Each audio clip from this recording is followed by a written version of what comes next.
On se posait la question, en roulant en voiture, en venant vers la Louvière, de savoir est-ce qu'il y a une raison particulière pour qu'on retrouve des télés régionales à Charleroi, à la Louvière, à Tournai. Il y en a au moins 3-4 pour le Hainaut. Oui. Justement, Mons, Charleroi, la Louvière et Tournai. Est-ce qu'il y a une raison particulière à ça? Parce que c'est comme des localités très proches l'une de l'autre.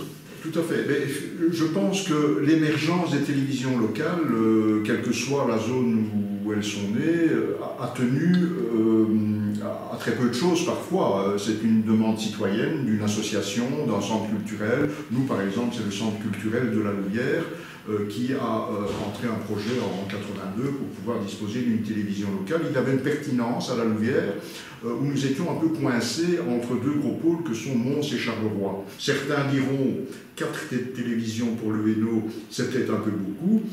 D'autres diront, effectivement, si on veut faire un vrai travail de proximité, en fonction de la densité de population finalement d'une province ou d'une région, je pense qu'il y a une pertinence aussi à avoir plusieurs télévisions locales.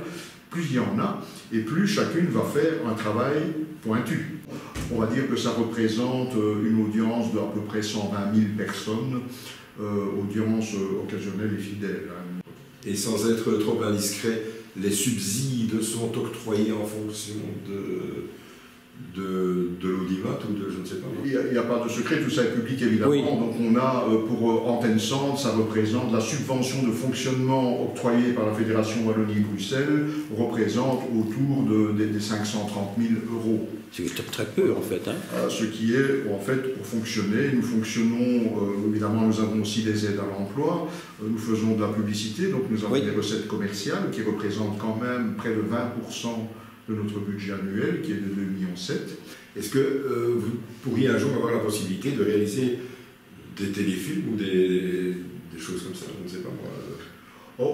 Ce n'est pas véritablement notre vocation. Notre vocation, c'est plutôt l'information. Bon, des téléfilms ou des films de grande envergure. On a eu quelques initiatives, des petites séries en wallon par exemple. Ah, c'est bien. Vous avez réalisé des téléfilms. Voilà. Donc on a réalisé une série qui a très bien marché, qui s'appelait Berdelage. Et c'est un peu la rencontre de gens de la région qui s'exprimaient en wallon, du centre, dans une librairie. Je suppose qu'une télé comme la vôtre a un conseil d'administration dans lequel se retrouvent les partis politiques, disons, présents dans la localité, dans l'environnement. Est-ce que c'est une télé socialiste? Parce que la Louvière, c'est... Mais en fait, c'est pas en ces termes-là que ça se pose. C'est-à-dire que nous avons dans le décret sur l'audiovisuel un mode de représentation, une procédure qui nous est fixée. C'est-à-dire que le conseil d'administration, nos instances, doivent être composées à 50% de mandataires politiques, mandataires publics, et au minimum à 50%, mais ils peuvent être évidemment plus nombreux, de représentants du secteur associatif et culturel, donc ce qu'on appelle le secteur privé. Et qui eux-mêmes ont souvent une couleur politique. Il y a une certaine liberté au niveau de l'information, c'est-à-dire qu'il n'y a pas de... Oh, vous savez, pression... c'est une question, vous savez, j'ai 35 ans ici de carrière en Antenne Centre, 35 ans de proximité à la fois avec les associations mais aussi avec le monde politique. Il faut, à certains moments, je pense qu'il faut mettre les choses à plat. Je pense qu'un bon dialogue, c'est toujours ce que j'ai privilégié. La pression, elle est permanente. Quels sont vos rapports avec la RTBF? Bon, nous sommes dans un rapport de bonne collaboration, de bonne entente. Vous faites des reportages pour eux aussi? On cède des images, on s'échange des images, on s'échange des reportages. Ça pourrait être plus intensif, hein, c'est ce qu'en tout cas souhaiterait le gouvernement, le Conseil supérieur de l'audiovisuel, qui recommande évidemment des collaborations précises. Ou quand il y a le festival de Ronquière, par exemple, peut-être sur place? Oui, bien sûr, le festival de Ronquière. Nous avons d'ailleurs un cadre de captation qui enregistre, qui capte l'ensemble des concerts pendant 2 jours. Et vous relayez pour la RTBF? Non, dans ce cas-là, non. Ce qui explique peut-être aussi, c'est ce que vous m'aviez dit, le fait qu'on retrouve beaucoup de télé-régionales assez proches l'une de l'autre, c'est que quand elles se sont créées, il y a 20 ou 30 ans, on tenait plus compte de la diffusion des câbles opérateurs que des distances en kilomètres, en fait. Oui, tout à fait. Évidemment, tout ça a changé depuis 2008, je pense, où un seul opérateur unique a repris l'ensemble des zones pour la diffusion. C'est la marque VOO, notamment, oui. Avec Netis. Mais précédemment, il y avait des intercommunales qui se partageaient des zones de diffusion et on a dû tenir compte de cela pour la transmission du signal. Donc à certains moments, notre signal débordait sur une zone qui n'avait rien à voir avec la nôtre. Ouais. Et donc on a dû mettre des bouchons pour que le signal n'aille pas plus loin que la région de Soigny, parce que là on allait chez nos télés par exemple. Donc on a dû reconfigurer un petit peu le signal. Aujourd'hui tout ça évolue. Tout ça. Mais il va y avoir une nouvelle loi, vous me dites. Voilà. Il y a une nouvelle circonscription électorale qui va être précisément aujourd'hui, ce sera voté.